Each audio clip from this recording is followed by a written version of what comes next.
히브리서 1장 1절에서 3절까지 말씀입니다.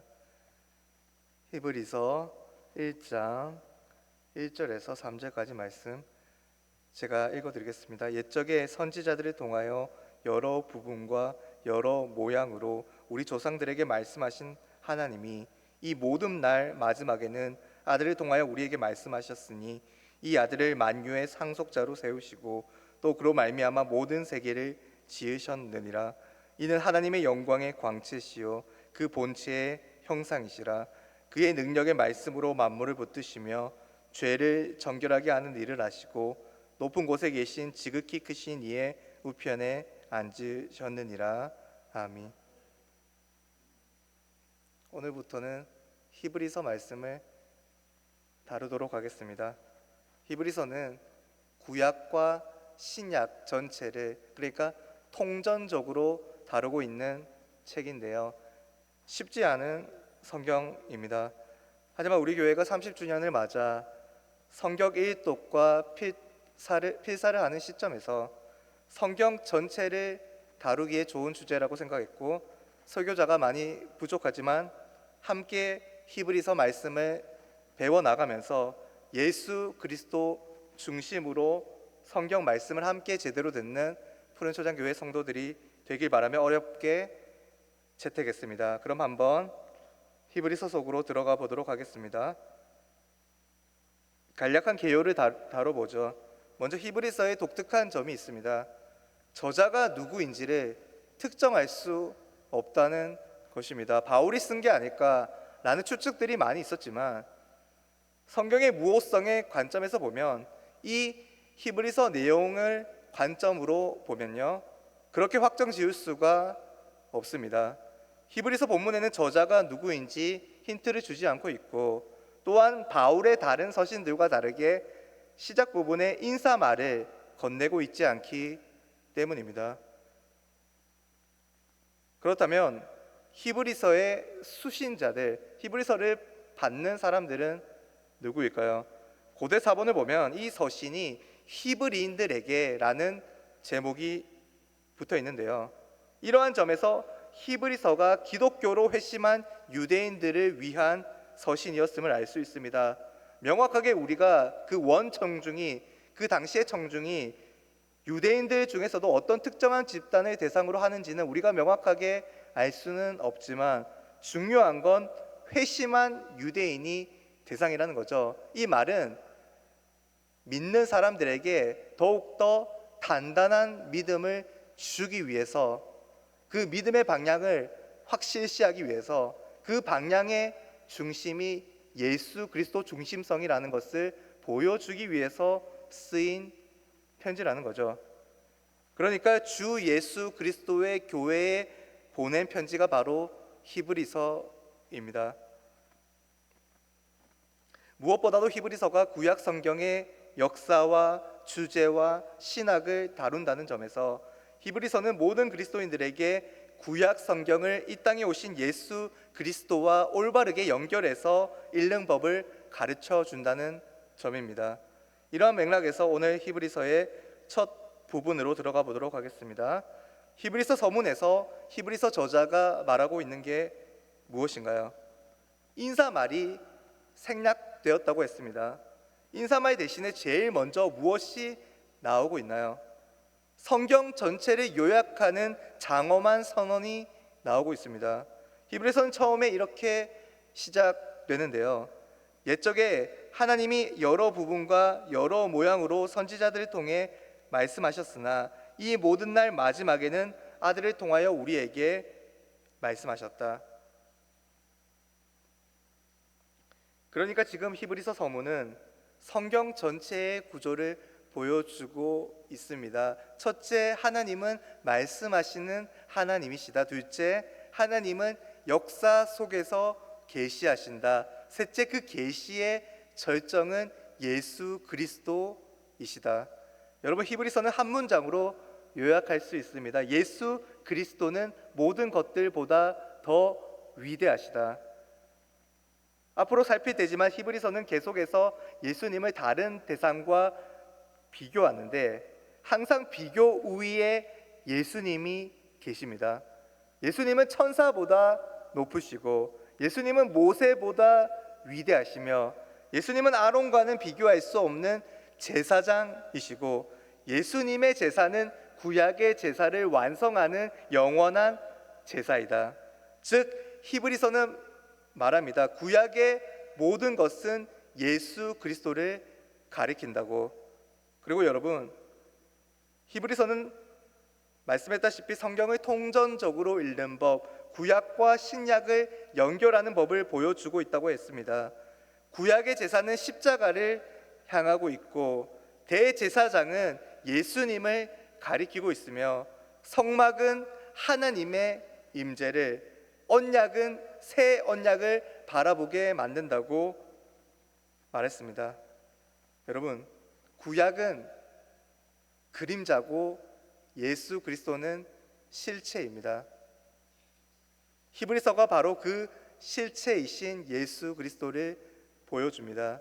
이를 토대로 1절부터 3절 말씀을 심층적으로 들어가 보도록 하겠습니다. 먼저 1절 말씀입니다. 다시 한번 함께 읽도록 하겠습니다. 시작. 옛적의 선지자들을 통하여 여러 부분과 여러 모양으로 우리 조상들에게 말씀하신 하나님이. 여러분, 히브리서의 첫 번째 메시지가 바로 이것입니다. 하나님은 말씀하시는 하나님이시다. 하나님은 침묵하지 않으셨습니다. 하나님은 역사 속에서 계속 말씀하셨습니다. 계시는 점진적으로 하나님의 백성들에게 주어졌는데요, 믿음의 조상 아브라함에게 한 약속, 출애굽의 지도자인 모세에게 수여하신 율법, 다윗에게 약속하신 왕권 언약, 그리고 선지자들의 입술을 통해 선포된 메시아에 대한 약속. 하나님은 조금씩 단계적으로 자신을 드러내셨습니다. 그리고 하나님은 다양한 방식으로 말씀하셨죠. 어떤 것들이 있었죠? 꿈과 환상이 있었고, 십계명이 있었고, 이스라엘의 역사가 있었고, 선지자들의 설교가 있었습니다. 하지만 분명한 것은요, 구약 역사에 속한 모든 것들은 모두 부분적인 계시였습니다. 여러분, 퍼즐을 생각해 보십시오. 퍼즐 조각 하나만 보면요, 전체 그림이 무엇인지를 알 수가 없습니다. 하지만 모든 퍼즐 조각들이 모이게 되면 전체 그림이 드러납니다. 구약의 계시는 퍼즐 조각과 같습니다. 퍼즐이 모두 모여서 완성되었을 때 어떤 그림이 나타났나요? 바로 예수 그리스도이십니다. 여러분, 요한복음 5장 39절에서 예수님이 이렇게 말씀하셨습니다. 이 성경이 곧 내게 대하여 증언하는 것이라. 이 성경은 구약 성경을 가리키죠. 그러니까 구약의 모든 말씀은 결국 그리스도를 가리킵니다. 여러분, 말씀하시는 하나님이 성경을 통해 말씀하시고자 하는 궁극적인 메시지가 무엇입니까? 바로 예수님이십니다. 최종 계시는 예수님 안에서만 주어집니다. 일반 계시를 통해서 우리가 삶에 주어진 여러 가지 요소와 자연을 통해서 하나님에 대해서 알 수는 있지만, 특별 계시인 성경을 통해서만 구원과 영생에 대해서 알 수 있습니다. 그런데 그 성경이 곧 예수님이십니다. 태초부터 계셨던 말씀이 곧 예수님이십니다. 예수님이 처음과 끝이 되시며 예수님이 구약과 신약의 중심과 정점이 되십니다. 우리 인생의 역시도 예수님 안에 있을 때 하나님의 역사에 포개지는 아름다운 역사가 되는 줄 믿습니다. 여러분, 이어서 2절을 보십시오. 2절 말씀 함께 있습니다. 이 모든 날 마지막에는 아들을 통하여 우리에게 말씀하셨으니 이 아들을 만유의 상속자로 세우시고 또 그로 말미암아 모든 세계를 지으셨느니라. 아멘. 방금도 말씀드렸지만 예수님은 계시의 절정이십니다. 하나님은 더 이상 선지자들을, 또 미래를 예견하는 선지자들을 보내시지 않고 자신의 아들을 보내셨습니다. 그리고 아들을 통해 말씀하십니다. 중요한 건 선지자는 하나님의 메시지를 전하지만 예수님은 메시지 그 자체이시라는 것입니다. 여러분, 예수님은 하나님의 말씀을 전하시는 분이 아니라 하나님의 말씀 그 자체이십니다. 오늘날 많은 사람들이 말합니다. 하나님이 나에게 직접 말씀해 주시면 믿겠다. 하지만 하나님은 이미 말씀하셨습니다. 예수 그리스도 안에서 말이죠. 예수 그리스도를 통해서 말이죠.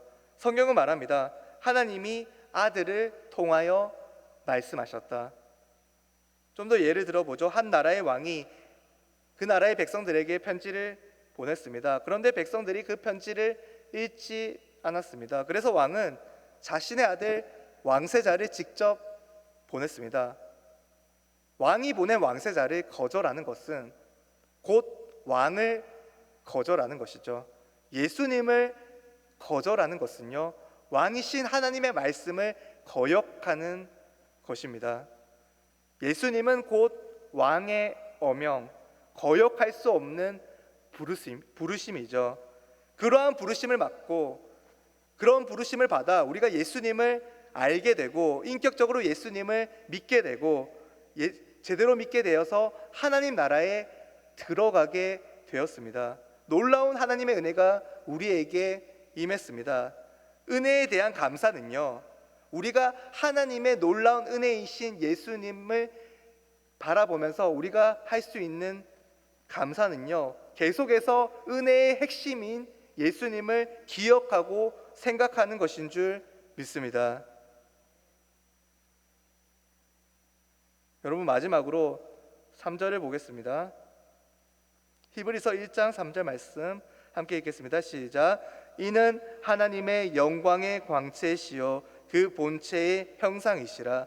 그의 능력의 말씀으로 만물을 붙드시며 죄를 정결하게 하는 일을 하시고 높은 곳에 계신 지극히 크신 이의 우편에 앉으셨느니라. 아멘. 여러분, 3절 말씀은요, 히브리서 1장 3절 말씀은요, 예수님의 영광, 예수님께 나타난 그 영광을 구체적으로 표현해 주고 있습니다. 첫 번째로 예수님은 하나님의 영광의 광채이십니다. 이 광채라는 단어를 주목해 보십시오. 예수님은요, 하나님의 영광을 반사시키는 반사체가 아니라 그 영광의 빛 자체이십니다. 태양이 빛을 내듯 예수님은 하나님의 영광을 그대로 나타내십니다. 두 번째로 예수님은 본체의 형상이십니다. 이 말은 예수님이 완전한 하나님이시라는 것입니다. 예수님은 하나님의 대표 선수나 하나님의 오른팔 이런 것이 아니라 하나님의 복사본이 아니라 하나님 자신입니다. 그래서 예수님이 이렇게 말씀하시지 않았습니까? 나를 본 자는 곧 하나님 아버지를 본 것이다. 세 번째로 예수님은 만물을 붙드시는 왕이십니다. 예수님은 능력의 말씀으로 모든 만물을 다스리시고 붙드신다고 했습니다. 태초의 말씀이셨던 예수님이 단지 창조자이실 뿐만 아니라 지금 또 우리가 살아가고 있는 이 온 우주를 붙들고 계신 왕이십니다. 여러분, 우주는 스스로 존재할 수 없습니다. 오직 예수 그리스도의 말씀에 의해서 유지되는 것입니다. 우리가 숨쉬는 순간순간마다 그리스도의 능력 안에 있음을 믿으시기 바랍니다. 네 번째는요, 예수님이 죄를 정결케 하신 왕이시라는 것입니다. 본문의 마지막은 십자가로 연결이 되죠. 여러분, 우주를 붙드는 왕이 십자가에서 죽으셨습니다. 그 당시 이 땅에서 최악의 형벌이라고 할 수 있는 십자가에 온 세상을 다스리는 만물의 왕이 그 십자가에 달려 죽으셨습니다. 그 이유가 무엇입니까? 우리의 구원을 위해서입니다. 우리를 너무도 사랑하셔서 우리를 구원하시기 위해서입니다. 마지막 다섯 번째는요, 예수님이 승천하셔서 하나님의 우편에 앉으신 왕이시라는 것입니다. 높은 곳에 계신 지극히 크신 이의 우편에 앉으셨느니라. 이 장면은요, 왕의 즉위식입니다. 예수님은 지금 현재도 우주의 왕으로 이 땅을 다스리고 계십니다. 여러분, 왕이신 예수님이 우리 푸른 초장 교회 성도들 한 사람 한 사람과 함께 살고 계십니다. 여러분, 우리는 왕과 사는 남자, 왕과 사는 여자입니다. 임마누엘 예수님이 오늘 또 우리와 함께 하시며 우리와 함께 교제하시는 줄 믿습니다. 말씀을 정리합니다. 히브리서 1장 1절에서 3절 말씀은 우리에게 묻습니다. 너는 누구의 말을 듣고 있는가? 여러분, 세상에는 많은 목소리들이 있습니다. 세상의 가치와 여러 가지 세상의 풍조, 돈과 권력, 다양한 세속적인 문화와 탐심과 욕망, 많은 것들이 있죠. 하지만 하나님은 이미 분명하게 우리에게, 믿는 자들에게 말씀하셨습니다. 예수 그리스도의 말씀을 들으라. 예수님은 하나님의 아들이십니다. 예수님은 하나님의 최종 계시이며 예수님은 하나님의 영광의 광채이십니다. 예수님은 창조의 주체이실 뿐만 아니라 만물을 지금 또 다스리며 붙들고 계시는 왕이십니다. 예수님은 우리 죄를 씻으신 참된 구원자이시며 하나님과 우리 사이를 계속해서 친밀하게 연결해 주는 중보자이십니다. 여러분, 그러한 예수 그리스도의 말씀을 들읍시다. 그분의 말씀을 들을 때 우리는 하나님을 알게 됩니다. 하나님을 알 뿐만 아니라 우리 자신을 알게 됩니다. 그리고 그 말씀 속에서 우리는 영광의 왕을 만납니다. 영광의 왕은 우리의 참된 복이시요 우리의 최고의 복이시요 보물이십니다. 예수님은 만물 위에 뛰어나신 분이시기에 우리가 보화로 여김이 마땅한 줄 믿습니다. 오늘도 우리와 함께 하시며 우리에게 친히 말씀하시는, 우리를 붙들고 우리를 올바르게 다스리시는 영광의 왕이 되시는 예수님을 깊이 묵상하는 우리 모든 푸른 초장 교회 성도들 되시기를 간절히 소망합니다. 이 시간 찬송하고